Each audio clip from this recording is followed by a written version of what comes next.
Shri Sachchidananda Sadhguru Sainath Maharaj key జై. శ్రీ గజానన విజయము అధ్యాయం 19.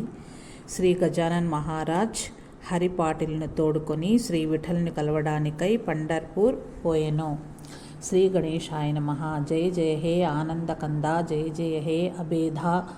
నీ పాద పద్మములందే నా మనస్సు ఎప్పుడూ అనన్య భక్తిభావంతో ఉండుగాక. హే రాఘవ, హే రఘుపతి, నా అంతం చూడకుండానే శీఘ్రంగా నాపై ప్రసన్నుడు కమ్ము. నీవు ప్రసన్నుడు కావటంలో కాలయాపన ఎందుకు జరుగుతుందో నాకు అర్థం కావటం లేదు. నిజంగా పెద్దలైన వారికి ఇంత కఠోరంగా ఉండటం శోభించదు కదా. దీని గురించి ఒక్కసారి మనసులో ఆలోచించు. ఓ జగదీశ, జగన్నాథ, నేను మనస్ఫూర్తిగా వేడుకుంటున్నానయ్యా, నన్ను మోసం చెయ్యకు. ఈ దాసగణుని కృప చూడవయ్యా. అస్తు. స్వామీజీ షేవ్గావ్లోనే ఉన్నారు. ఒకనాడు కాశీనాథ్ ఖండేరావు గర్దే అనే ఒక విప్రుడు స్వామి దర్శనార్థం షేవ్గావ్కి వచ్చాడు. రాగానే అతడు స్వామికి నమస్కరించాడు. స్వామి ప్రసన్న వదనాన్ని చూచి అతడెంతో సంబరపడిపోయాడు. నా తండ్రి జీవన్ముక్తులైన సిద్ధయోగుల గుణగుణాలను ఎలా వర్ణించి వ్రాశారో సాక్షాత్తు అలానే ఈ స్వామి చరణాలను దర్శించటానికి ఈ స్వామి చరణాలను దర్శించటానికి రాగలిగేవాడినా అని అనుకుంటూ ఉండగానే స్వామి తమ మోచేతితో పొడిచి ప్రేమగా వెళ్ళు, నీ మనోవాంఛితం ఫలిస్తుందిలే, వెంటనే ఇంటికి వెళ్ళు, టెలిగ్రామ్ వాడు ఇంటి గుమ్మంలో నిలబడ్డాడు అన్నారు. స్వామి మాటలు బోధపడలేదు. నాకిక్కడ పని లేదు, మరి నేనేమి కోరికతోనూ రాలేదు, మరి ఈ టెలిగ్రామ్ వాడు గుమ్మంలో ఎదురు చూస్తున్నాడటంలోని ఆంతర్యమేమిటో, దీని అర్థమేమిటో అడగటానికి అతనికి ధైర్యం లేకపోయింది. స్వామికి నమస్కరించి వెంటనే ఖాగాం వెళ్ళిపోయాడు. ఇంటి ఎదురుగా నిజంగానే ఒక టెలిగ్రామ్ వాడు నిలబడి ఉండటం కనపడింది. తొందరగా టెలిగ్రామ్ని చేతిలోకి తీసుకునే సమయంలో గుండెలు దడదడలా ఆడసాగాయి. ఆ టెలిగ్రామ్లో ఇలా ఉంది: నువ్వు మోర్షి ప్రాంతంలో మునసబుగా నియమించబడ్డావు అని ఉంది. అది చదివి చాలా సంతోషించాడు. శ్రీ స్వామి సంకేతానికి అర్థం ఇప్పుడు బోధపడింది. సిద్ధయోగులు అంతర్జ్ఞానులనే విషయం అతనికి రుజువయింది. అస్తు. ఒకసారి గోపాల్ బుటాజీ నాగపూర్ రమ్మని స్వామిని ఆహ్వానించాడు. అందువల్ల స్వామి నాగపూర్ వెళ్ళాడు. నాగపూర్ పట్టణం మొదట రఘుజీ రాజా భోన్స్లేకి రాజధాని పట్టణంగా ఉండేది. కానీ ఇప్పుడు ఆ పట్టణ స్థితి చాలా పాడైంది. పరతంత్రం కావటం వలన స్వాతంత్ర రూపమైన ప్రాణం ఎగిరిపోయింది. దురదృష్టం వలన అసలైన ధనికుడు ఇప్పుడు బిచ్చమెత్తుకోవలసి వచ్చింది. పట్టణంలో అంతా ఇతర దేశవాసులకే ఎక్కువ గౌరవ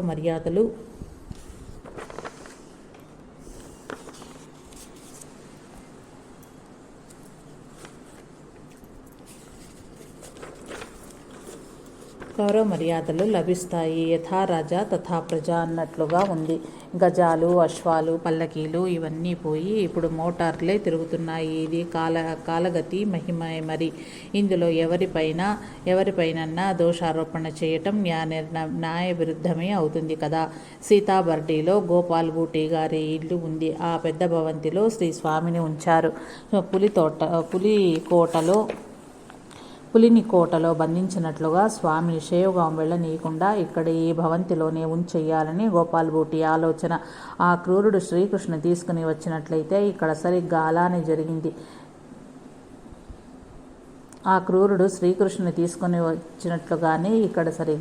జరిగింది. స్వామీజీ లేకపోవటం వలన షేవ్గాం విచారంగా కనిపించసాగింది. షేవ్గాం నివాసులంతా విచారగ్రస్తులయ్యారు. షేవ్గావ్కి స్వామీజీని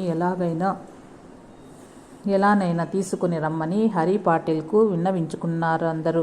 శరీరంలో నుంచి ప్రాణం ఎగిరిపోయిన తర్వాత ఆ నిష్ప్రాణ శరీరాన్ని ఎవరు ఆదరిస్తారు? ఇలానే స్వామి లేని షేవ్గాం శ్మశానంగా కనిపించసాగింది. మీరు గ్రామాధికారులు కాబట్టి దేనికి ఏదైనా ఉపాయం చేయండి. బూటీ చాలా పెద్ద షాహుకారు. అక్కడ మీ మాట ఎవరు వింటారు?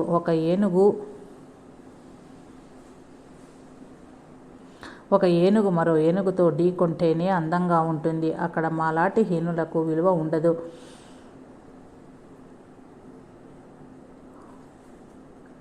జంబూమాలితో తలపడటానికి హనుమంతుడే తమ సమ ఉజ్జి మరి కర్ణుని ఎదిరించటానికి అర్జునుడు ఉపాయం చేశాడు. కాబట్టి మిమ్మల్ని ప్రార్థించేది ఏమంటే, మీరు నాగపూర్ వెళ్ళి స్వామిని ఇక్కడికి తీసుకురండి, మనమంతా సుఖంగా ఉండవచ్చు అన్నారు. బూటీజీ ఇంట్లో స్వామీజీ ఉన్నారు. కానీ హస్తినాపురంలో ఉన్నప్పుడు శ్రీకృష్ణుడు ఆనందంగా ఉండగలిగాడా? అట్టిదే ఇప్పుడు స్వామీజీ స్థితి కూడా. వారు మాటిమాటికి నన్ను షేవుగావ్కి వెళ్ళాలని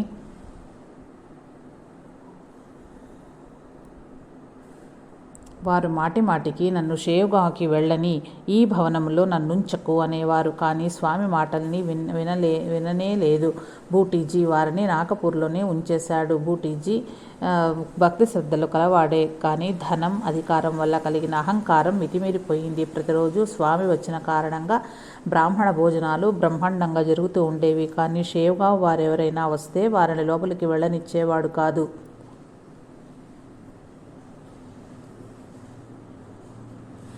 షేవ్గావ్ వాళ్ళెవరైనా వస్తే అనుమతి లేనిదే లోపలికి పంపవద్దని గుమ్మం దగ్గరున్న దర్బారికి ఆజ్ఞలు ఇవ్వబడ్డాయి. అందుచేతనే షేవ్గావ్ ప్రజల ప్రయత్నాలన్నీ బూడిదలో పోసిన పన్నీరైనాయి.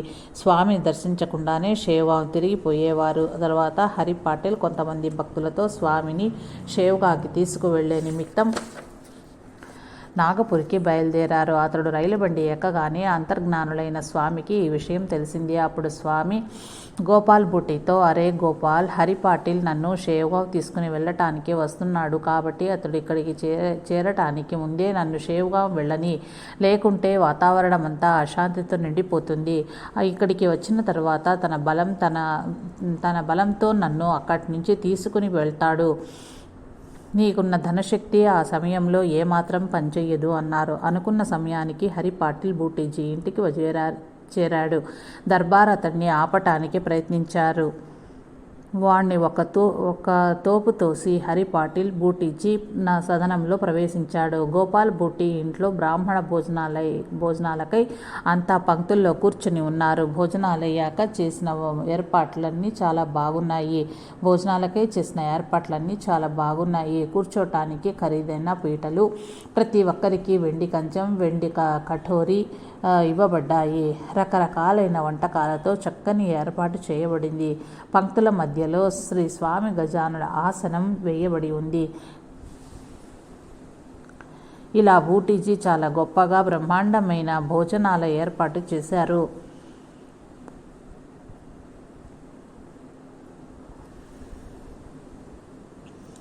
ఇది అవర్ణనీయమే. అందుకే బూటీజీని నాగపూర్ ప్రాంతానికి కుబేరులంటారు. హరి పాటిల్ వచ్చాడని తెలియగానే స్వామీజీ తన ఆసనం నుంచి లేచి ఆ భవన ద్వారం వైపు పరిగెత్తారు. తన దూడను చూచి గోవు పరిగెత్తినట్లు హరి పాటిల్ని చూచి స్వామీజీ అలానే పరిగెత్తారు. వారు అతనితో వెంటనే ఇక్కడి నుంచి వెళ్ళిపోదాం, ఇంకా నేను ఇక్కడ ఉండదలుచుకోలేదు, నువ్వు నన్ను తీసుకుని వెళ్ళటానికి వచ్చి మంచి పని చేశావు అని హరి పాటిల్తో అని వెళ్ళటానికి ఒక అడుగు ముందుకు వెయ్యబోయారు. గోపాల్ బూటీజీ ఇది అంతా చూచాడు. అతడు స్వామి చరణాలపై పడ్డాడు. వినయంగా, హే గురురాజా,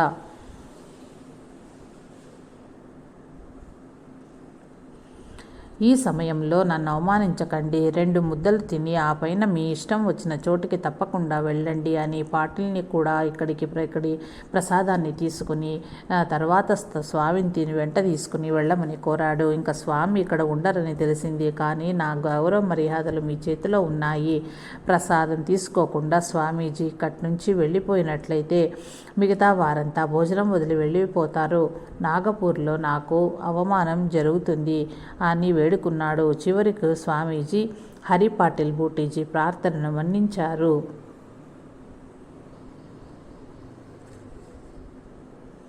భోజనాలయ్యే వరకు వారక్కడ ఉన్నారు.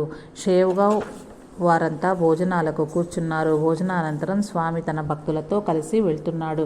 స్వామికై బూటీ సదనంలో ఎంతో మంది వచ్చారు. గోపాల్ బూటీజీ పత్ని జానకాబాయి స్వామి పాదాల మీద పడి, హే గురురాజా, నా కోరికను తీర్చండి అంది. దాని మీదట స్వామి, నీ కోరిక నేను తెలుసుకున్నాను అని ఆమెకు కుంకుమ తిలకాన్ని దిద్దారు. నీకు మరొక సద్గుణుడైన పుత్రుడు కలుగుతారు.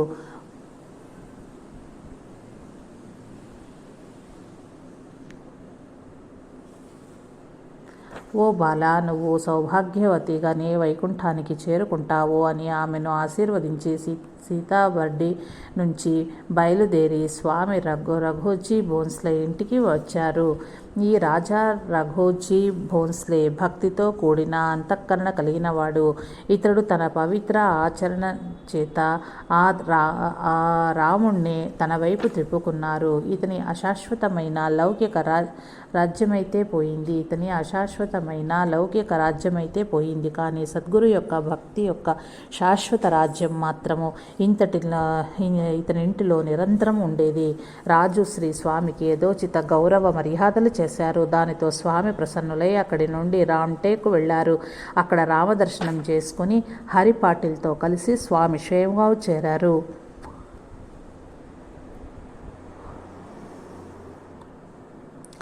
ధార్ కళ్యాణ్ నివాసి రంగనాథస్వామి ముగలాయిలో గొప్ప ప్రసిద్ధ సాధువులు. వారు శ్రీ స్వామిని దర్శించడానికి షేవ్గావ్ వచ్చారు. వారిద్దరూ ఆధ్యాత్మిక విషయాలపైన సాంకేతిక భాషలో చర్చించుకోవటం వలన ఇతరులెవరికీ అర్థం కాలేదు. శ్రీ వాసుదేవానంద సరస్వతి అనే ఒక కర్మయోగి ఉన్నారు. ఆయన రావటానికి ముందుగానే స్వామీజీ బాళాబాబుతో, అరే బాళా, రేపు నా గురుబంధువు నన్ను చూడటానికి వస్తున్నారు. కనపడకుండా ఉండాలి. గుర్తుంచుకో. మన ప్రాంగణాన్ని శుభ్రంగా ఉంచు. దారిలో కానీ ప్రాంగణంలో కానీ అతనికి గుడ్డపెలిక కనపడితే మండిపడతాడు. అతడు జమదగ్ని రెండవ అవతారమే అనుకో. జమదగ్ని యొక్క రెండవ అవతారమే అనుకో. అతడు కాన్హాడా బ్రాహ్మణుడు, శుచిర్భూతుడు, జ్ఞాన సంపన్నుడు అయిన కర్మనిష్టయే అతనికి పై కవచం అనుకో అన్నారు. ఇలాంటి పూర్వ సూచనని బాలాబాబుకి ముందే చేశారు. స్వామి రెండవ రోజు మొదటి జాముకే స్వామి గురుబంధువు స్వామి వాసుదేవానంద సరస్వతి మఠానికి వచ్చారు. ఇద్దరూ ఒకరికొకరు చూచుకొని మందహాసం చేశారు. ఇద్దరూ కలియటం వలన అమితానందాన్ని పొందారు. ఒకరు కర్మనిష్టగరిష్ఠులైతే మరొకరు యోగీశ్వరేశ్వరులు. ఒకరు అందమైన మల్లెపూ అయితే మరొకరు ఆశలు రేకెత్తించే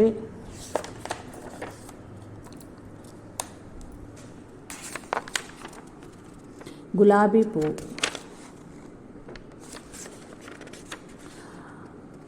పువ్వు. ఒకరు గంగా భగీరథులైతే మరొకరు గోదావరి గౌతమి నది. ఒకరు సాక్షాత్తు పశుపతి అయితే మరొకరు శేషశాయి నారాయణులే. వాసుదేవానంద సరస్వతి మఠంలో ప్రవేశించినప్పుడు స్వామీజీ మంచం మీద కూర్చుని చిటికలు వేస్తున్నారు. స్వామిని ఎదురు చూడగానే శ్రీ గజానులు చిటికలు వేయటం మానేశారు. ఇద్దరు ఒకరిపై ఒకరు చూడసాగారు. ఒక్క క్షణం చూచిన తర్వాత స్వామీజీ కళ్ళతోనే వెళ్ళిపోవటానికి అనుమతి కోరారు. మంచిది అని శ్రీ గజానులు తల వంచారు. తల పంకించారు. స్వామి వాసుదేవానంద సరస్వతి వెళ్ళిపోతున్నారు. వారిద్దరి నయన సంకేతాలు చూచి బాలాబాబు చకితుడయ్యాడు. మీ ఈ కలయిక చూచి నా మనసులో కొంచెం సంశయం కలుగుతోంది. నా సంశయాన్ని తీర్చండి అన్నాడు. మీ ఇద్దరి సాధనా మార్గాలు వేరుగా కనిపిస్తున్నాయి కదా, మరి వారు మీ గురుబంధువులు ఎలా అన్నాడు. అది విని స్వామి, అరే బాళా, నీకొచ్చిన సంశయం సరియైనదే. ఇది ఎంతో గహనమైన విషయము. అరే, ఈశ్వరుని చేరటానికి 3 మార్గాలున్నాయి. ఈ 3 చివరికి జ్ఞానసాగరంలోనే కలిసి ఒకటవుతాయి. సామాన్య దృష్టితో చూచేవారికి వాటి రూపాలు వేరువేరుగా కనిపిస్తాయి. అందుకే జనం అసమంజనంలో అంటే సందిగ్ధంలో పడుతూ ఉంటారు. కర్మ మార్గంలో అంటు ముట్టు, సంధ్యా స్నానాలు, వ్రతాలు, అనుష్ఠానాలు, ఉపవాసాలు మొదలైన వారికి ప్రాధాన్యము ఎక్కువ. వీటిని జాగ్రత్తగా అనుసరించాలి. వీటిని పాటించే బ్రహ్మవేత్త అంటారు. ఇది కర్మ మార్గము. ఈ మార్గంలోని విశేషం ఏమంటే ఇందులో ఏదైనా తగ్గినా లేక అధికమైనా చేతికొచ్చేది ఏమీ ఉండదు. కాబట్టి సాధకుడు ఈ మార్గంలో అడుగు పెట్టేటప్పుడు చాలా జాగ్రత్తగా ఉండాలి.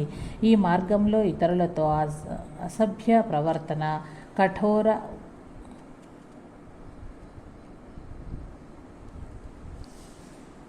వచనాలు ఆడటం వర్ణింపతగినవి. రెండవది భక్తి మార్గం. భక్తి మార్గంలో నడిచే వారికి అతి పవిత్రమైన మనస్సు, పవిత్ర అంతఃకరణ ఉండాలి. మనస్సు ఏ కొంచెం మలినమైనా ఈ మార్గంలో బాధే, చేతికొచ్చేది ఏమీ ఉండదు. ఇదే భక్తి మార్గంలో విశేషము. దయ, ప్రేమ, తత్పరత అంటే లీనమవటం, ఇవి జీవితంలో పెనవేసుకుని పోయే అంగాలుగా ఉండాలి. శ్రవణంలోనూ పూజనంలోనూ అంటే పూజ చేయటం అత్యంత భక్తి శ్రద్ధలు కలిగి ఉండాలి. ఇవన్నీ భక్తి మార్గపు విశేషాలు.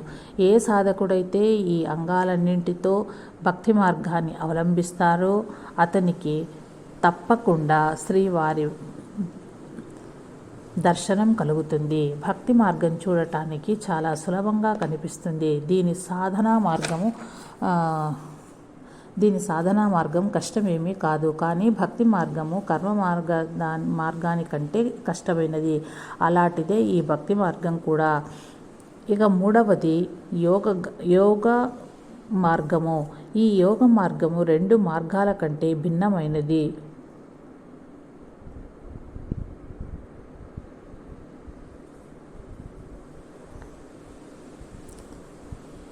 దీని విధి విధానం కూడా చాలా పెద్దదే.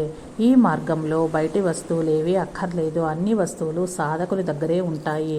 బ్రహ్మాండంలో ఉన్నదే ఈ పిండంలో ఉన్నది. పిండంలో ఉన్న సాహిత్యంతోనే యోగ సాధన చెయ్యబడుతుంది. యోగ మార్గానికి ఆసనం, రేచకం, కుంభకం ఎలా అవసరమో అలానే ఇది పింగళ, భేదాలు, ధౌతి, ముద్ర, త్రాటక మొదలైన అనేక రకాలైన జ్ఞాన ప్రాప్తి చాలా అవసరము. కుండలిని శక్తి, సుషుమ్న నాడి వీటిని గురించి అభ్యాసం చేయవలసి ఉంటుంది. సాధకుడు ఈ స్థితిని గురించి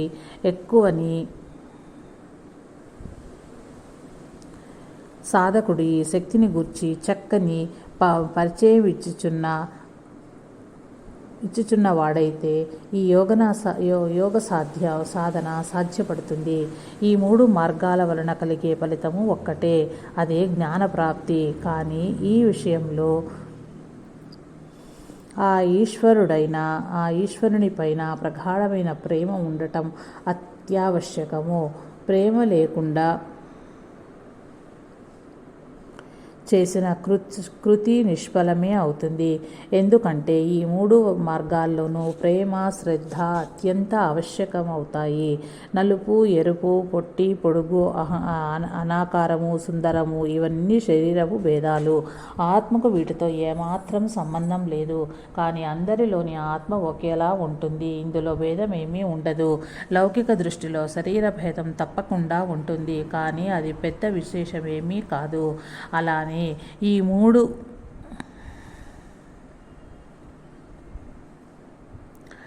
మార్గాలను 3 వేరువేరు మార్గాలైన వారి ఉద్దేశ్యము, లక్ష్యము ఒకటే. అదే జగన్మాతని లేక పరమాత్మని పొందటం. అంటే పరమాత్మ సాక్షాత్కారమే. అనుకున్న చోటికి చేరినప్పుడు ఇక ఈ మార్గాల ఆలోచనే ఉండదు. ఎందుకంటే చేరవలసింది ఒకే చోట కాబట్టి. మార్గాలు భిన్నమైనవే, స్వరూపాలు భిన్నమైనవే. ఇవన్నీ ప్రధానమైనవి కావు. ఎందుకంటే ధ్యేయము, లక్ష్యము ఒక్కటే. తాము పయనించే మార్గము గొప్పదనే గర్వం కలుగుతుంది ఒక్కో మార్గంలో నడిచే వారికి.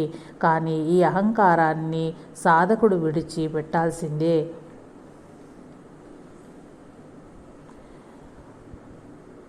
అది ఉండకూడదు. సాధకునికి లక్ష్యాన్ని చేరినవాడు పంథాభిమానులై అంటే మార్గాభిమానులై సామాన్యంగా కలహాలు తెస్తూ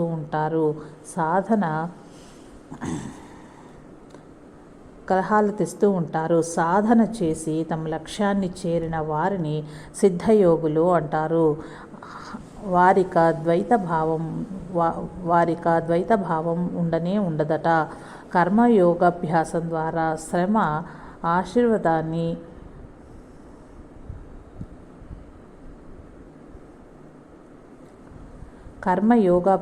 ద్వారా తమ లక్ష్యాన్ని చేరిన వారిలో వశిష్ఠులు, నామదేవులు, జమదగ్ని, అగ్ని, పరాశర, శాండిల్యుడు ప్రముఖులు. ఇక భక్తి మార్గాన్ని అనుసరించి తమ లక్ష్యాన్ని చేరిన వారిలో మహర్షి వ్యాసులు, నారదుడు, కాయాధు కుమారుడు, హనుమంతుడు, శబరి, అక్రూరుడు, ఉద్ధవుడు, సుధాముడు, పార్థుడు, విదురుడు మొదలైన వారు ముఖ్యులు. అదేవిధంగా యోగ మార్గాన్ని అనుసరించిన వారిలో శ్రీ శంకరాచార్యులు, మత్స్యేంద్రనాథులు, గోరఖనాథులు, జలంధరనాథులు మొదలైన వారు ప్రముఖులు.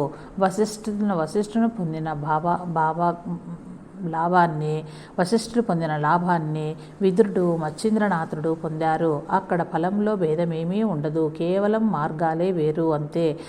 అదే పరంపర నేటికీ వస్తున్నది. ఆధునిక కాలంలో కర్మయోగంలో గాణుగాపుర నివాసి శ్రీపాద వల్లభజీ, ఔదంబరి నివాస్ నరసింహ సరస్వతీజీ ఆ విఖ్యాతులు సరస్వతీజీలు విఖ్యాతులు. నామదేవుడు, సావతలమాలి, జ్ఞానేశ్వరులు, సేనానాయి, చోఖామేళా, దామాజీ పంత్ భక్తి మార్గంలోని అగ్రగణ్యులు. యోగ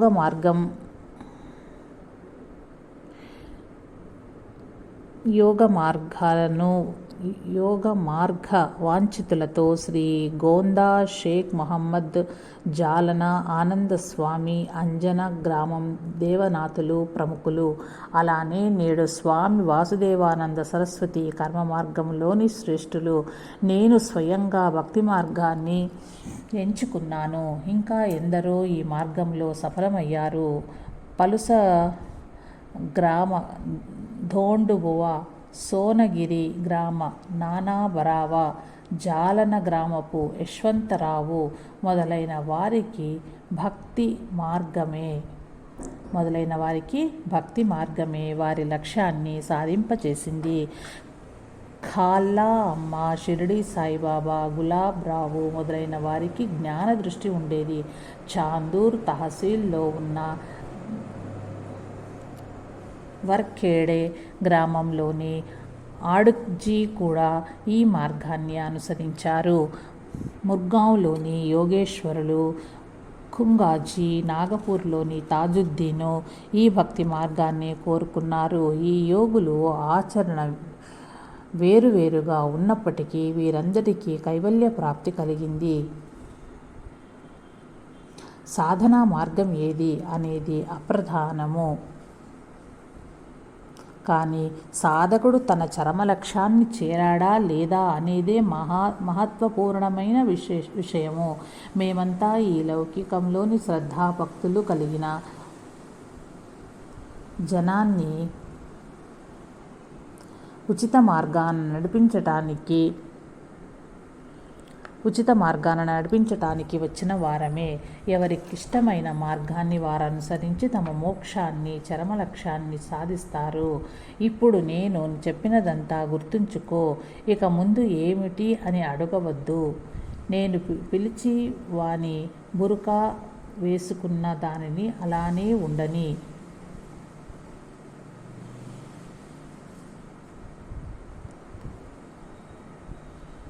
ఎవరికి ఇష్టమైన మార్గాన్ని వారు అనుసరించి తమ మోక్షాన్ని, చరమ లక్ష్యాన్ని సాధిస్తారు. ఇప్పుడు నేను చెప్పినదంతా గుర్తుంచుకో. ఇక ముందు ఏమిటి అని అడగవద్దు. నేను ఈ పిచ్చివాని బురకా వేసుకున్న దానిని అలానే ఉండని. శ్రద్ధానిష్ఠులు కలవారే నావారు. అట్టివారికే ఫలితం దక్కుతుంది. మరొకళ్ళ అవసరం నాకు లేదు. అనుతాపం, పశ్చాత్తాపం కలిగిన వాడికే బ్రహ్మజ్ఞానాన్ని ఉపదేశించటం యోగ్యము. వ్యర్థ ప్రలాపాలు చేసేవారికి ఈ జ్ఞానోపదేశం వ్యర్థమే. ఎవరేమన్నా సరే మనం అహర్నిశలు భగవత్ సంకీర్తన చేస్తూ ఉన్నట్లయితే నిశ్చయంగా ఆ జగద్గురువు జగదాత్మ అయిన ఆ పరమేశ్వరుని దర్శనం లభిస్తుంది అని ఉపదేశించారు. శ్రీ స్వామీజీ ఉపదేశ అమృతాన్ని వినిన బాలాభావు నేత్రాల నుంచి ప్రేమ అశ్రువులు ఏకధాటిగా ప్రవహించసాగాయి. వాటిని ఆపే శక్తి అంతనిలో లేకపోయింది. బాలాభావులో అష్టభావాలు కలిగాయి.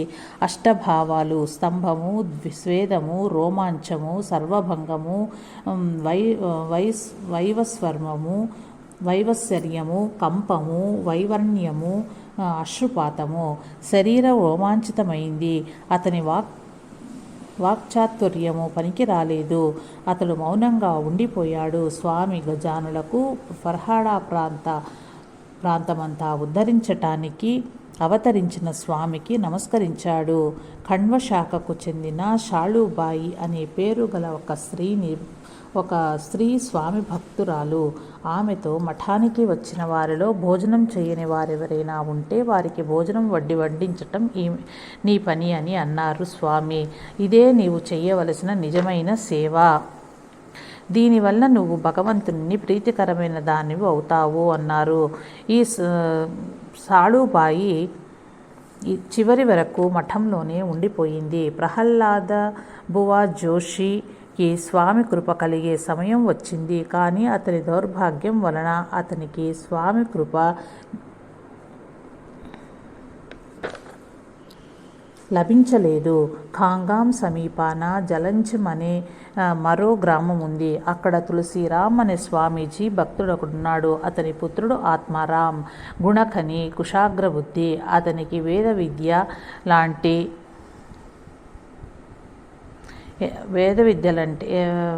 విద్యలంటే ఎంతో ఇష్టము. అందుచేత ధర్మపీఠంలో అధ్యయనం చేయటానికి కాశీ వెళ్ళాడు. ప్రతిరోజు భాగీరథిలో స్నానము, మధుకరంలో దొరికిన దానిలో భోజనం చేయటం, గురువుగారి దగ్గర శాస్త్ర అధ్యయనం చేయటం ఇదే అతని దినచర్యగా ఉండిపోయేది. ఓ శ్రోతలారా, సామాన్యంగా శాస్త్రాధ్యయనాలు చేసిన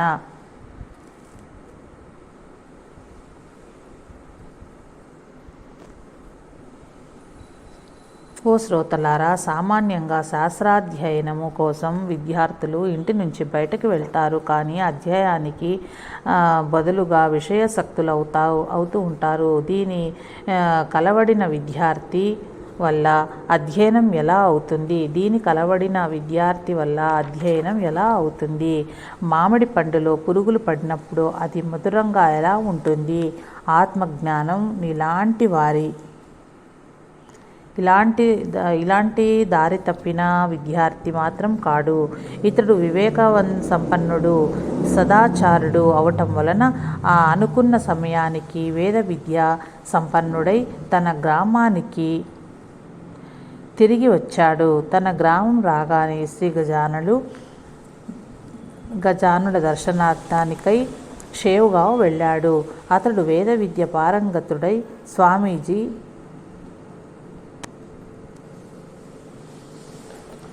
జ్ఞాన సముద్రులు.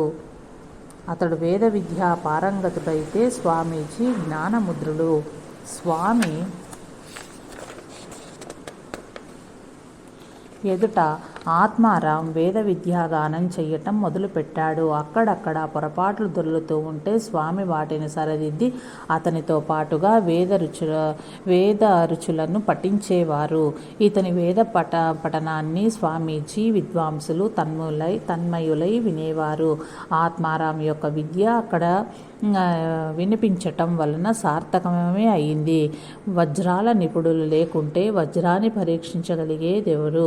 మరి ఆత్మారాం అన్నింటినీ వదిలివేసి మఠంలోనే ఉండసాగాడు. మధువున్న చోటిని విడిచిన మక్లిషికం అంటే తేనెటీగ ఇతరత్రా ఎందుకు తిరుగుతుంది? స్వామి సేవలో ఒక్కటి కూడా ఏమారకుండా చేసే ఏకనిష్ట భక్తుడయ్యాడతడు. స్వామి తరువాత సమాధికి పూజ, అర్చన మొదలైనవి ఇతడు నిర్వహిస్తూ చివరకు అక్కడే ఉండిపోయాడు. ఏ ఆశ లేకుండా స్వామి సేవను ఏకనిష్టతో చేశాడు. చివరికి అతని ఎస్టేట్ అంతా మఠానికే సమర్పించాడు. అతనికున్న సంపద కొంచెమే. ఒక ఇల్లు కాస్త పొలమును. ఇక్కడి సంపదల విలువ ఎంత అని కాదు, సమర్పించే భావానికే ప్రాధాన్యం. అదే అమూల్య సంపద. శబరి అత్యంత భక్తి శ్రద్ధలతో శ్రీరామునికి ఎంగిలి పళ్లను మనస్ఫూర్తిగా సమర్పించి ఆయన్ను వశీకరం చేసుకున్నది.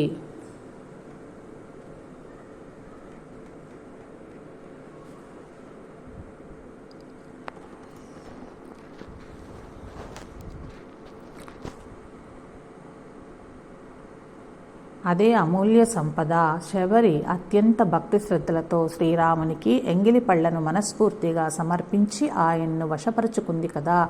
ఆత్మారాముని విషయంలో కూడా సరిగ్గా ఇలానే జరిగింది. కాబట్టి ఇక్కడ ఈ ప్రసంగ వర్ణన చేయటం అయింది.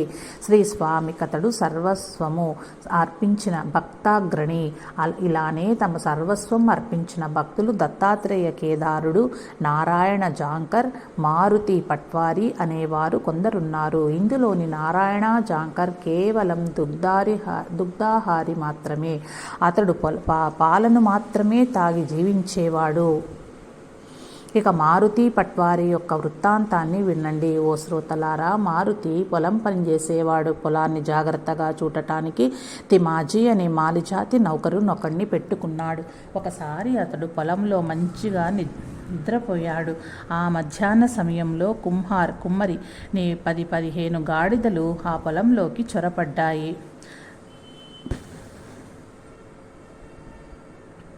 నౌకరు నిద్రిస్తుండటం వలన వాటిని అడ్డగించే వారెవరూ లేరు. అందువల్ల అవి చాలా ఆనందించాయి. అవి పొలంలోకి పోయి అక్కడ ఉన్న జొన్న పంటనంతా చక్కగా తినసాగాయి. మారుతి స్వామి యొక్క అసలైన భక్తుడు కాబట్టి స్వామీజీ లీలను చూపించారు.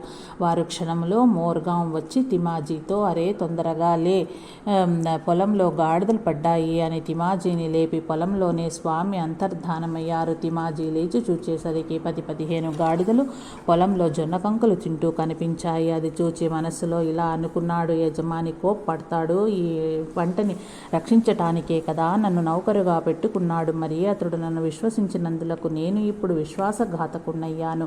నా మీద నమ్మకంతో యజమాని నిశ్చింతగా ఉంటే నేను ఇక్కడ హాయిగా నిద్రపోయాను. గాడిదలు పంటని చాలా భాగం తినేసి పాడు చేశాయి. యజమానికి నేనేం చెప్పగలను అని అనుకుని తిమాజీ దుఃఖించసాగాడు. తిమాజీ పాపం న్యాయంగా ఉండే మనిషి. ఈనాటి నౌకర్లాంటివాడు కాదు. నేటిలో నౌకర్లకు డబ్బు గొడవే కానీ మరొకటి ఉండదు.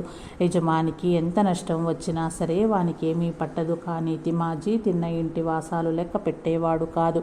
జరిగిన దానికి అతడెంతో బాధపడ్డాడు. యజమానికి ఏమి చెప్పాలో అతనికి అర్థం కాలేదు. ఏమైనా సరే జరిగినదంతా వివరించి యజమానికి క్షమించమని అడగాలనుకున్నాడు. యజమాని మంచి స్వభావం కలవాడే కాబట్టి బహుశా క్షమించవచ్చు అనుకున్నాడు. మరునాడు తెల్లవారగానే తిమాజీ గ్రామంలోకి వచ్చి యజమాని కాళ్ల మీద పడి, రాత్రి నాకు నిద్ర పట్టడం వలన పొలంలో గాడిదలు పడి పంటను నాశనం చేశాయి. ఎంత నష్టమో మీరే స్వయంగా వచ్చి చూడండి అని విన్నవించుకున్నాడు. అది విన్న మారుతి, ఇప్పుడు నాకు సమయం లేదు, నేను షేవ్గా వెళ్తున్నాను. స్వామీజీని దర్శించిన తర్వాత రేపు వచ్చి చూస్తాను అని స్వామి దర్శనార్థమై ఉదయం 10 గంటలకే షేవ్గా చేరాడు. ఆ సమయాన స్వామి ఆసనంపై కూర్చుని ఉన్నారు. ఎదురుగా జగు పాటిల్, భాళాబాబు కూర్చుని ఉన్నారు. మారుతి స్వామీజీని దర్శనం చేసుకున్నప్పుడు, నీకోసం రాత్రి కష్టపడాల్సి వచ్చింది. నువ్వు నా భక్తుడివి కాబట్టి మెలకువగా ఉండాల్సి వచ్చింది. నువ్వు నౌకరు మీద ఉన్న విశ్వాసంతో హాయిగా నిద్రిస్తున్నావు. కానీ ఈ నౌకరు కూడా నిద్రించినప్పుడు ఆ పొలాన్ని కాపాడటానికి నేను మెలకువగా ఉండాల్సి వచ్చింది. గాడిదలు జొన్న పంట తింటున్నప్పుడు తిమాజీ అక్కడికి వెళ్ళి లేపాల్సి వచ్చింది అన్నారు స్వామీజీ. అది విన్న మారుతి, మీరే మా రక్షకులు, మీరే మాకు ఆధారం, బిడ్డకు ఆధారం తల్లే కదా. వీరి మధ్య మరెవరి అధికారము ఉండదు. పొలము, దానిలోని పంట, వీనికి యజమాని మీరే కదా. లౌకిక దృష్టిలో నౌకరు పెట్టబడతాడు కానీ రక్షించేవాడు ఇంకొకరు కదా. ఈ బ్రహ్మాండాన్ని మీరు ఇక్కడి నుండే రక్షిస్తూ ఉంటారు. బిడ్డ కోసం తల్లి మాటికి వచ్చే బాధల్ని సహించాల్సి వస్తుంది.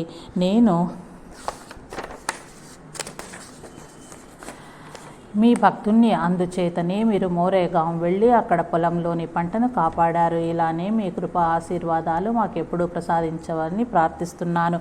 నేను ఇప్పుడే వెళ్ళి తిమాజీని ఉద్యోగంలో నుంచి తీసేస్తాను అన్న మారుతి వినయపూర్వకమైన ఆత్మ నివేదాన్ని విని స్వామి ఎంతో సంతోషించారు. వెంటనే అరే తిమ్మాజీని ఉద్యోగంలో నుంచి తీసేయకు, దానికి కారణం ఉంది. అతడు చాలా విశ్వాసపాత్రుడు.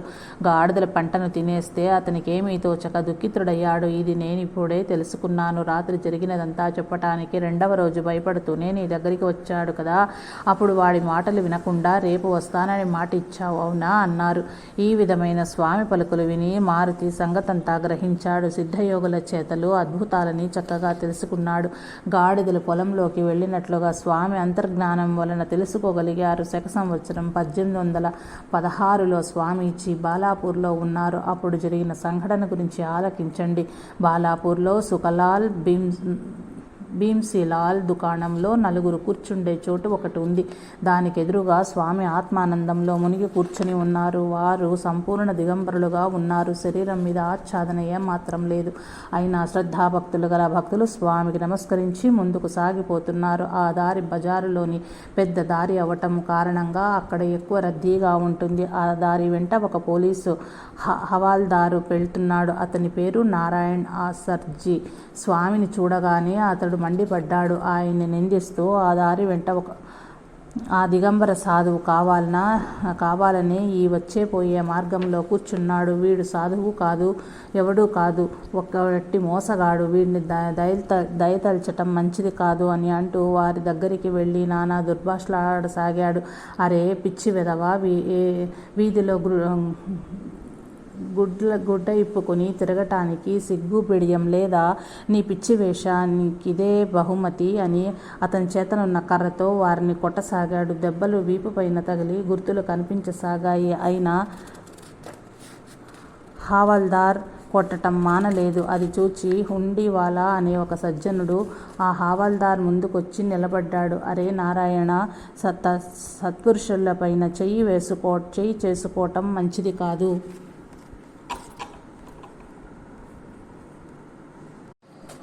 యోగులను తరింపచేసేవాడు స్వయంగా శ్రీహరే తెలుసా? స్వామి వీపు పైన తేలిన దెబ్బలు నీకు కనపడటం లేదా? ఈ నీ అమానుష కృత్యం వల్ల నీకు అంత్యకాలం సమీపించినట్లుగా ఉంది. ఎందుకంటే చనిపోయే రోగియే డాక్టర్లను వైద్యులను చెప్పిన పత్యం చెయ్యడు. అదే వృత్తి నీలో కనిపిస్తోంది. ఇదేమి మంచిది కాదు. అయినా దీని నుంచి రక్షించబడటానికి ఉపాయం ఉంది. చేసిన తప్పును క్షమించమని స్వామిని వేడుకోవటమే అన్నాడు. ఇది విన్న హవాల్దార్ ఇలా అన్నాడు, నన్ను క్షమించమని అడగవలసిన అవసరం కరా నాకేముంది? కాకులు శపిస్తే జంతువులు మరణిస్తాయా? ఈ గుడ్డ విప్పుకున్న పిచ్చోడు దారి మధ్యగా కూర్చుని ఏదో వాగుతూ కూర్చున్నాడు.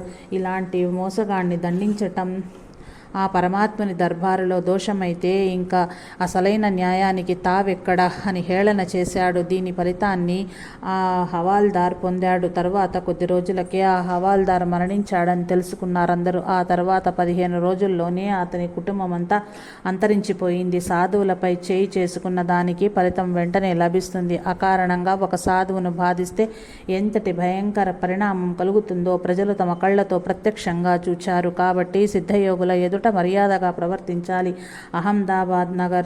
అహ్మదానగర్లో నగర్ తహసీలులోని ప్రవరా నది ఒడ్డున సంగమనేర్ అనే సుందరమైన ఒక చిన్న గ్రామం ఉంది.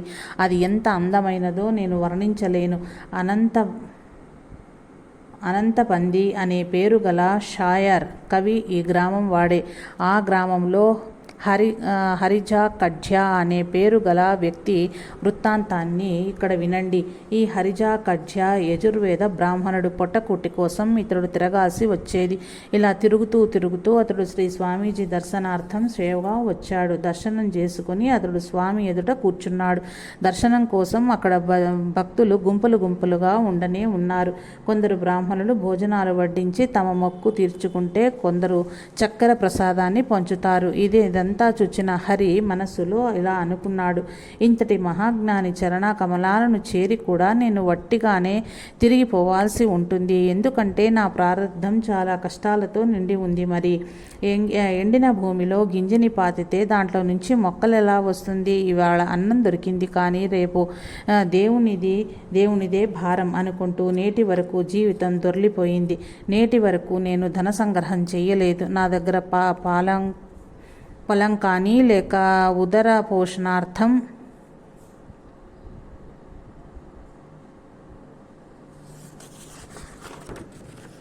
మరే సాధనమైనా ఉందా అంటే అది లేదు.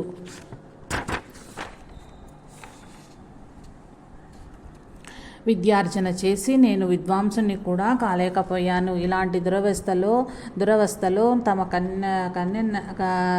తమ కన్యనెలా నాకు ఇస్తారు, ఎవరైనా ఇస్తారా అనుకుని తన మనస్సులోనే స్వామిని ప్రార్థించాడు. హే గజానన సచ్చిదానంద దయాఘన, నా మనస్సులో సంసార సుఖాన్ని పొందటానికి కోరిక తీవ్రమవుతోంది. దాన్ని మీరు ఫలింప చెయ్యండి. నాకు ఒక సుందర స్త్రీ లభించేటట్లు, పిల్లలు కలిగేటట్లు చేయండి అని ఆలోచనలు అతని మనసులోకి వస్తూ ఉండగానే స్వామి వాడి మీద ఉమ్మేసి, పిచ్చివాడా, జనం నన్ను ఈ సంసారం నుంచి తరింప చెయ్యమని కోరుతారు. నువ్వు సంసార సుఖాన్నివ్వమంటున్నావా? చూడు లోక రీతి ఎంత విచిత్రమైందో. అంతా సంసార సుఖాన్నే కోరుకుంటారు. మరి సచ్చిదానందుడైన ఆ శ్రీహరిని పొందే కోరిక ఎవ్వరూ కోరరు అని ఒకసారి ఆ జాకాఢ్య కేసి చూసి, నీ మనసులో ఉన్న కోరిక తీరుతుందిలే. నీకు పుత్రులు పౌత్రులు కూడా కలుగుతారు. కొద్దో గొప్ప ధనం కూడా నీ దగ్గర ఉంటుంది. ఇక ఇంటికి వెళ్ళి ఆనందంగా సంసారం చెయ్యి. కానీ భగవంతుణ్ణి ఎప్పుడు మరవకూడదని గుర్తించుకో అని ఉపదేశించి స్వామి అతనికి వివాహం చేసుకోవటానికి కొంత ధనాన్ని కూడా ప్రసాద రూపంలో ఇచ్చారు. సంగమనేర్లో హరిజాకాఢ్య యొక్క సంసారం సుఖపూర్వకంగా ఉండేది. ఈ విధంగా శ్రీ స్వామి సిద్ధవాణి నిజమేనని రుజువు చేయబడింది. రామచంద్ర నిమోణకర్ అనే సజ్జనుడు ఓవర్సీర్గా ఉండేవాడు. అతనితో వసుదేవ్ బెంద్రే అనే ఒక సర్వేయర్ ఉండేవాడు. వారిద్దరూ సహ్యాద్రి పర్వతం యొక్క ముకానా నది దగ్గరకొచ్చారు. ఆ ముకానా కాలువ సహ్యాద్రి పర్వతం మీద ఉంది. ఇది నాసిక్ జిల్లా ఇగత్పూరి తహసీల్లోనికి వస్తుంది. ముకానా నది ప్రాంతంలోని వన్యశ్రీ ఎంత రమణీయంగా ఉంటుందో ఎలా వర్ణించటం. హరిణాలు నిర్భయంగా వనంలో పరిగెత్తుతూ ఉంటాయి. ఫలభారం వలన వృక్షాలు వంగి ఉంటాయి. వన్య పక్షి గణాలు ఆకాశంలో ముక్త సంచారం చేస్తుంటాయి. మునక కాలువ దగ్గర ఒక చిన్న సెలయేరు ఉంది. దానిని కపిలధార ప్రవాహ అంటారు. ప్రతి పండుగకు దీన్ని పవిత్ర తీర్థంగా తలిచి భక్తి శ్రద్ధలు ఉన్న వారంతా స్నానాలు చేయటానికి వస్తూ ఉంటారు. ఇదే విధంగా ఒక పర్వదినాన నిమోణకర్ అక్కడికి స్నానం చేయటానికి వెళ్ళాడు. అతడు కొన్ని యౌగిక క్రియలు తెలిసినవాడు. యోగ విద్య పూర్తిగా అవగతం చేసుకోవాలనే కోరిక అతని మనసులో ఉండేది. అతడు చాలా మంది సాధువులు, బైరాగులు, మహాత్ములను దీన్ని గురించి అడిగారు. కానీ అతడికి సరి అయిన మార్గదర్శనం ఎవ్వరూ ఇవ్వలేకపోయారు. దాని వలన నిమోణకర్ హతాశుడయ్యాడు. అతడు మనస్ఫూర్తిగా భగవంతుని ప్రార్థించసాగాడు. హే భగవాన్, ఇక నేనేమి చెయ్యను. నాకు యోగాభ్యాసం నేర్పే సద్గురువు ఎక్కడ లభిస్తారు? దయచేసి దీని గురించి చెప్పు అన్న ప్రార్థన పూర్తవనే లేదేమో ఇంతలోనే కపిలధార దగ్గర ఒక వ్యక్తి కూర్చుని ఉండటం చూచాడు. ఆ వ్యక్తి చేతులు మోకాళ్ళంతా పొడవుగా ఉన్నాయి. ఆ జానుబాహుడు ఆయన శరీరం ఎత్తైనది. వారు శాంతంగా ధ్యానస్థులై కూర్చుని ఉన్నారు. వారిని చూడగానే నిమోణకర్ వెళ్ళి సాష్టాంగంగా ప్రణామం చేశాడు. చాలా సమయం గడిచిపోయింది. అస్తమయ సమయం కూడా కావచ్చింది. అయినా యోగిరాజు మౌనంగానే కూర్చుని ఉన్నారు. నిమోణకర్ని ఇప్పటి వరకు ఏమీ తిననే లేదు. అతడు మకాన్ చేసిన చోటు అక్కడికి చాలా దూరం కూడా. సాయంకాలం అవటం వల్ల కమండలంలో కపిలధార జలాన్ని తీసుకుని వెళ్ళసాగారు. అప్పుడు నిమోణకర్ ముందుకు వెళ్ళి, ఓ సమర్థ స్వామి, నన్నెంతవరకు పరీక్షిస్తారు? మీకు యోగ విద్యా జ్ఞానం ఉన్నట్లయితే నాకు నేర్పండి అని ప్రాధేయపడ్డాడు. తర్వాత సూర్యాస్తమయ సమయంలో కైవల్యాన్ని ప్రసాదించే ఆ స్వామి చిత్రపటాన్ని తీసుకో.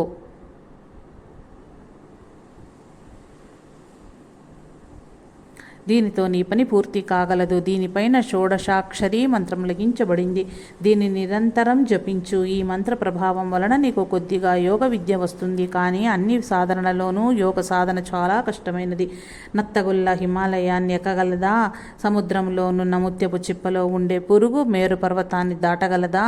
బ్రహ్మచర్యం పాటిస్తూ కఠోర పరిశ్రమ చేస్తే ఒక 5-10 ఆసనాలు వేయవచ్చు. ఇంకా అనుమానాలు అడగకుండా ఇంటికి వెళ్ళు, ఇది తీసుకో ప్రసాదం అని అంటూ ఒక ఎర్ర రాతిని తీసి అతనికి ఇచ్చారు స్వామీజీ. ఎర్ర రాతిని అతనికిచ్చి స్వామి అదృశ్యులయ్యారు. వారే తిరిగి నాసిక్లోని గంగా నది తటాలను కలిశారు. నిమోణకర్ వారిని నాసిక్లో చూచినప్పుడు పరిగెత్తిపోయి స్వామి పాదాలపై పడ్డాడు. హే స్వామి, మీరు నాపై ఎందుకు కినుకు వహించారు? మీ పేరు ఊరు చెప్పకుండా ఎందుకు అలా వెళ్ళిపోయారు అన్నారు. అతని వైపు కోపంగా చూస్తూ, ఆనాడు ఎర్రరాతిని ఇచ్చి నా పేరు నీకు చెప్పాను కదా. నర్మదా నది దగ్గర ఉన్న గణపతి ఎర్ర రంగువాడు. కానీ నువ్వు మూర్ఖుడవు కాబట్టి దీని అర్థం నీకేమీ తెలియలేదు. నేను షేవ్గాంలో ఉంటాను. నా పేరు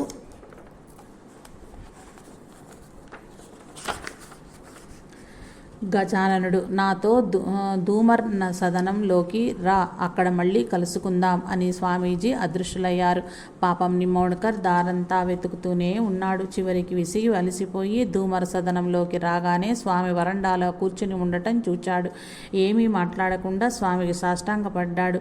తర్వాత ధూమర్జీకి జరిగినదంతా వివరించాడు. ఇది విని ధూమర్జీ చాలా ఆనందించాడు.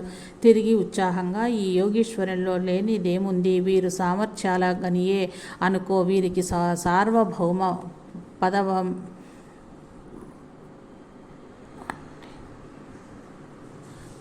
సార్వభౌమ పదవం అంటే కూడా ఏమాత్రం విలువే లేదు.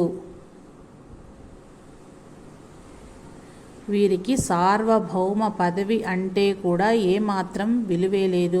నీకు లభించిన ఆ ఎర్రరాతిని పీట మీద ఉంచి పూజ అర్చనలు చెయ్యి. ఆ రాత్రి ఎదుటనే శ్రద్ధాభక్తులతో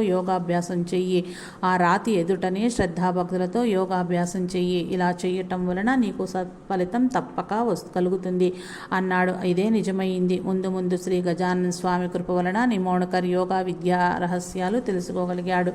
తుకారాం కోకాటే అనే సజ్జనుడు షేవ్గాంలో ఉండేవాడు. అతని సంతతి బ్రతికేది కాదు. అందుచేత అతడు, నా సంతతి బ్రతికి దీర్ఘాయుషులైనట్టయితే అందులో ఒకరిని స్వామి సేవ చేయటానికే అర్పిస్తాను అని మొక్కుకున్నాడు. స్వామీజీ అతని మనోవాంఛితాన్ని అనతి కాలంలోనే ఫలింపజేశారు. తుకారాంకి 2-3 పుత్రులు కలిగారు. కానీ పుత్ర వ్యామోహంలో అతనికి తన మొక్కుబడి విషయం గుర్తు లేకుండా పోయింది. ఒకరోజు అతని పెద్ద కొడుకు నారాయణ అస్వస్థుడయ్యాడు. అనేక రకాలైన ఉపచారాలు చేయబడ్డాయి. కానీ అంతిమ శ్వాసలో ఉన్నాడు. కొడుకు ఈ దుస్థితిని చూచి తుకారాంకు తాను చేసిన వాగ్దానం మొక్కుబడి గుర్తుకొచ్చింది. అప్పుడు తుకారాం, ఓ గురురాయ, వీడు బ్రతికి బయటపడినట్లయితే వీణ్ణే నీ చరణాలకు సేవకై అర్పిస్తాను అని మనస్ఫూర్తిగా అన్నాడు. ఇలా తుకారాం తిరిగి వచనభద్రుడు అవటం వలన శ్రీ స్వామి కృపచేత అతని కొడుకు మెల్లిగా కోలుకోసాగాడు. వ్యాధి ముక్తుడై తర్వాత తుకారాం తన కుమారుణ్ణి నారాయణ్ణి మఠానికి తీసుకువచ్చి శ్రీ స్వామి చరణాలకు అర్పించాడు. ఈ విధంగా తన మాటను నిలబెట్టుకోగలిగాడు. ఈ నారాయణ స్వామి సేవలో చివరి వరకు ఉన్నాడు. స్వామికి చేసిన మొక్కులు ఏవైతే ఉంటాయో వాటిని ఎంత విలువైనా సరే వెచ్చించి భక్తులు తీర్చవలసిందే. ఈ నారాయణ వృత్తాంతం ఉదాహరణంగా సిద్ధయోగులకు ఇచ్చిన మాటలను ప్రతివారు నిశ్చయంగా పూర్తి చేయవలసిందే అని రుజువవుతోంది. ఎందుకంటే సిద్ధయోగుల చరిత్ర మామూలు కథలు కావు. మరి తరువాత విఠల్ పాండురంగ దర్శనాలు చేసుకోవటానికి ఆషాఢమాసంలో స్వామీజీ పాటిల్తో కలిసి పండరీపురికి బయలుదేరారు. విఠల్ భగవానుడు సిద్ధయోగులందరికీ ఇష్ట ధ్యేయ విషయమైనాడు. భక్తులకు కల్పతరువు, కమలనాభ సర్వేశ్వరుడు, జగదాధారుడు, జగదుత్పత్తి. ఎవరి గుణగణాలని వేదాలు గానం చేశాయో ఆ రుక్మిణీపతి దయామయుడు. సిద్ధయోగులు మన మందిరంలోని నివాసం ఏర్పరచుకుంటారు.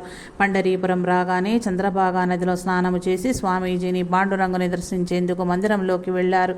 దర్శనం చేసుకుని ఎలా ప్రార్థించారు. హే పండరీనాథ, హే అచింత్య అద్వయ సమర్థ, హే భక్త పరేష, రుక్మిణీకాంత, నీ ఆనతి చేత ఈ భూమిలో భ్రమించి శ్రద్ధాభక్తులున్న భక్తుల మనోరథాలు అన్నింటినీ పూర్తి చేశాను. హే పుండరీక వరద విఠల, నా అవతార కార్యం పూర్తయింది. నీకు తెలుసు కదా, ఇంకా నేను నిజధామాన్ని చేరటానికి అనుజ్ఞ ఇవ్వు. హే భగవాన్, నేను భాద్రపద మాసంలో చిరంతనం అక్కడ ఉండటానికి వైకుంఠంలోని నీ చరణ సన్నిధిని చేరాలని కోరుకుంటున్నానని ప్రార్థించి శ్రీ స్వామి చేతులను జోడించారు. నేత్రాలు అశ్రుపూరితాలైనాయి. అంతటి మహాసిద్ధయోగి కూడా హరి విరహం సహించరానిదయింది. స్వామి కన్నులలోని అశ్రువులను చూచిన హరి పాటిల్, హే సద్గురునాథ, మీ కన్నులలో ఈ అశ్రువులకు గల కారణమేమిటి? ఈ సమయంలో మీ సేవలో నా నుండి ఏ అపచారం జరగలేదు కదా, మీ కినుకు ఎందుకు? దీనికి కారణమేమిటి అని అడిగాడు. దాని మీదట శ్రీ స్వామీజీ హరి పాటిల్ చేతిని తన చేతిలోకి తీసుకుని, దీని కారణాన్ని నువ్వు తెలుసుకోలేవు. ఇది చాలా గహన విషయము. దీన్ని తెలుసుకోగలందుకు గాను నువ్వు పట్టుపట్టకు. ఇక నా సహవాసం కొద్ది దినాలే అని మాత్రం చెప్పగలిగాను. పద, మనం షేవ్గాం వెళ్ళిపోదాం. నీ పాటిల్ వంశానికి ఎట్టి లోటు ఉండదు అన్నారు. షేవ్గాం వచ్చిన తరువాత పండరీపూర్ నుంచి వచ్చినందులకు సమారాధన చేశారు. స్వామీజీ పండరీపూర్లో చేసిన సంకేతానికి హరి పాటిల్ చాలా చింతితుడయ్యాడు. అతడు అతని తోటి వారితోనూ భక్తులతోనూ పండరీపురంలో స్వామి ఇక కొద్ది రోజులే సహవాసమని చెప్పారు అని చెప్పసాగాడు. తరువాత శ్రావణవాసం గడిచింది. స్వామీజీ శరీరం క్రమక్రమంగా క్షీణించసాగింది. భాద్రపద మాసం వచ్చింది. ముందేమైందో వినండి. వినాయక చవితి, గణేష చతుర్దశి నాడు స్వామీజీ భక్తులతో గణపతి విసర్జనానికి అంతా ఆ మఠానికే రండి అన్నారు. భక్తులంతా వచ్చిన తర్వాత స్వామి పార్థివ గణపతిని తయారు చేసి దాన్ని పూజించాలి, నైవేద్యం మొదలైనవి సమర్పించాలి. దాని తరువాత రెండవ నాడు దాన్ని నిమజ్జనం చెయ్యాలి అని గణేష పురాణంలో వ్రాయబడి ఉంది. నేడు అదే రోజు ఈ పార్థివ దేహాన్ని ఉత్సాహంతో విసర్జనం చెయ్యండి. కొంచెం కూడా శోకము దుఃఖ కలగకూడదు సుమా. ఈ చోట మీ రక్షణ కోసం నా అస్తిత్వం ఎప్పుడూ ఉండనే ఉంటుంది. భక్తుల్ని మర్చిపోయే ప్రశ్న ఉండనే ఉండదు. జీర్ణ వస్త్రాన్ని మార్చినట్లుగానే ఈ శరీరాన్ని కూడా మార్చాల్సి ఉంటుంది. ఇదే భగవద్గీతలో శ్రీకృష్ణ భగవానుడు అర్జునికి బోధించినది. బ్రహ్మవేత్తలైన వారంతా ఇలానే చేశారు. సరి అయిన సమయంలోనే శరీర వస్త్రాన్ని మార్చాలి. ఈ విషయాలను ఎప్పుడూ మరవకండి అని ఉపదేశించారు. వినాయక చతుర్దశి రోజు స్వామి ఎంతో ఆనందంగా గడిపారు. భాళాబాబు చేతిని పట్టుకుని స్వామి అతన్ని తన ఆసనంపై కూర్చుండబెట్టారు. తర్వాత ఇలా అన్నారు, నేను వెళ్ళిపోయానని ఎప్పుడూ అనుకోవద్దు. భక్తిలో ఏమాత్రం లోపం రానియకు. నన్నెప్పుడూ మరవవద్దు. ఎందుకంటే నేను ఎప్పుడూ ఇక్కడే ఉంటాను అని ఉపదేశించి స్వామీజీ తన శ్వాసను యోగా సామర్థ్యంతో ఆపు చేసి తమ ప్రాణ జ్యోతిని తమ మస్తకంలో కేంద్రీకరించారు. శక సంవత్సరం 1832 సాధారణ నామ సంవత్సరం భాద్రపద శుద్ధ పంచమి గురువారం మొదటి జాములో ప్రాణాన్ని నిలుపు చేసే సమయంలో వారి నోటి నుండి జయ గజానన అనే పదాలు నిలబడ్డాయి. శ్రీ గజానులు షేవ్గాంలో సచ్చిదానంద స్వరూపంలో విలీనమైపోయారు. శరీరం చలనం ఆగిపోయింది. స్వామీజీని సమాధి స్థితిలో చూచి భక్తులందరూ శోకతప్తులయ్యారన్న విషయం వాయువేగంతో నలుదిక్కలా పాకిపోయింది. స్త్రీలు పురుషులు అంతా తమ తమ గుండెలను కొట్టుకుంటూ ఎంతో ఆక్రోశించారు. సాక్షాత్కారి అయి మన సౌఖ్యనిధి మా నుండి లాగుకొనబడింది. కాలరూపం పవనం జ్ఞానజ్యోతిని ఆర్పేసింది. హే గజానన స్వామి, హే సమర్థ, ఇక మాకు దిక్కెవరు? మమ్మల్ని విడిచి వెళ్ళటానికి ఎంత తొందర ఎందుకు పడ్డావు అని ఎంతో దుఃఖించటం మొదలుపెట్టారు. మార్తాండ పాటిల్, హరి పాటిల్, విష్ణుసా, బంకట్లాల్, తారాచంద్, శ్రీపతిరావు, కులకర్ణి మొదలైన వారంతా పోగయ్యారు. మఠంలోని వారంతా ఈనాడు పంచమి, నేడు స్వామిని సమాధి చేయవద్దు. చుట్టుప్రక్కల భక్తులంతా అంతిమ దర్శనం చేసుకునేందుకు వస్తారు. ఇక ఈ మూర్తి కనిపించడు కదా, కాబట్టి సాయంత్రం వరకు భక్తుల రాక కోసం ఎదురు చూద్దాం. స్వామి యొక్క అంతిమ దర్శనం ఎవరెవరికి రాసిపెట్టి ఉందో వారిని రానియండి అని నిశ్చయించి వెంటనే అన్ని చోట్లకు సందేశాలు పంపారు. డోణగాంలోని పండితుడు గోవింద శాస్త్రి ఉపస్థితులైన వారితో స్వామి తమ భక్తులకు దర్శనం అవశ్యం ఇస్తారు. అప్పటి వరకు వారు తమ ప్రాణాన్ని మస్తకంలోనే ఉంచుతారు. దీన్ని నిదర్శనాన్ని చూడాలని ఉంటే కొంచెం వెన్న తీసుకురండి అన్నారు. వెన్నను మస్తకం పైన ఉంచి పెట్టగానే కరిగిపోయింది. ఇది చూచిన వారంతా ఆశ్చర్యచకితులయ్యారు. యోగశాస్త్రం యొక్క శక్తిని భక్తులు తమ కళ్ళతో చూశారు. గోవింద శాస్త్రి ఇంకా ఇలా అన్నారు, ఇది ఒక్క రోజుకే కాదు, సిద్ధ యోగులు 1 సంవత్సరం వరకు ఇదే స్థితిలో ఉంటారు. కానీ ఎక్కువ కాలం ఆపటం మంచిది కాదు. స్వామి ప్రియ భక్తులు దర్శనం చేసుకున్న తర్వాత స్వామిని సమాధి చేద్దామన్నారు. ఈ ఆలోచన అందరికీ నచ్చింది. ఆ భక్తులు భజనలు చేయటం ప్రారంభించారు. వేల కొద్ది కరతళాలు మ్రోగుతూ భజనలు మొదలైనాయి.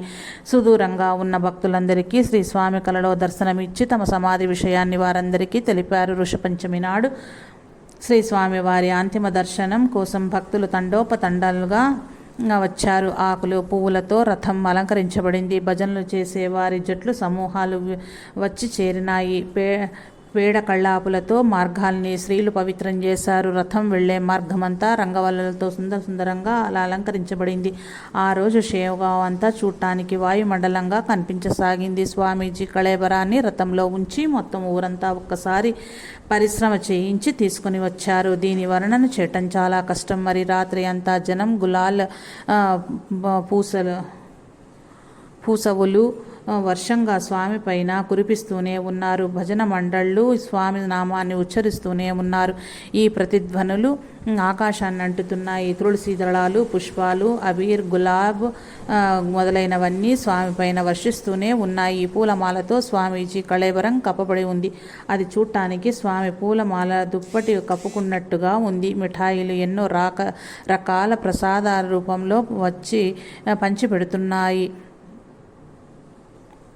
కొందరు భక్తులు స్వామి రథం పైన రూపాయలు పైసలు వర్షాన్ని కురిపిస్తున్నారు. ఇలా రాత్రంతా ఊరేగింపు చేసి 2వ రోజు ఉదయాన్నే సమాధి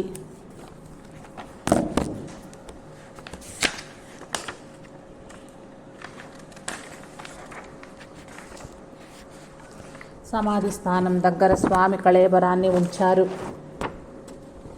రుద్రాభిషేకం చేయబడింది. విధి విధానంగా పంచోపచార పూజ చేయబడింది. హారతులు ఇవ్వబడ్డాయి. గజానన నామపు జయఘోష అంతా చేశారు. వారి ఆశీస్సులు కోరుకుంటూ జనమంతా జయ జయ అవిలయ గజానన హే నరదేహధారి నారాయణ అని నారాయణ అవినాశ రూప ఆనందఘన పరాత్పర జగత్పతే అని ప్రార్థనలు చేశారు. శాస్త్ర మార్గాన్ని అనుసరించి శ్రీ స్వామీజీని సమాధి స్థితిలో ఉత్తరాభిముఖంగా ఉంచారు. శ్రీ స్వామీజీ అంతిమ దర్శన సమయంలో భక్తులంతా జయస్వామి గజానన అని పెద్దపట్టణ జయ జయధ్వానాలు చేశారు. ఉప్పు, కసరి, చందనం, కస్తూరి మిశ్రమం, అర్గజ, అబీర్లతో సమాధి నింపబడింది. శోకతప్తులైన అంతఃకరణలతో శిలను పెట్టి ద్వారం మూసివేశారు. 10 రోజుల వరకు సమారాధన జరుగుతూనే ఉంది. ఎందరు ప్రసాదం పొందారో చెప్పటం కష్టం. నిజంగానే సిద్ధయోగుల అధికారం చాలా పెద్దదిగా ఉంటుంది. వీరి ఎదుట సార్వభౌములైన రాజుల గొప్పతనం ఎందుకు పనికిరానిదే. స్వస్తి శ్రీ దాసగణుచే విరచితమైన శ్రీ గజానన విజయమనే ఈ గ్రంథం హరిభక్తిని చెయ్యటానికి శ్రద్ధాళువులకు సత్పథాన్ని చూపించటంలో సమర్థవంతమగుగాక. శుభం భవత్తు. శ్రీ హరిహరార్పణమస్తు. ఇది 19వ అధ్యాయము సమాప్తం. జై సాయి మాస్టర్.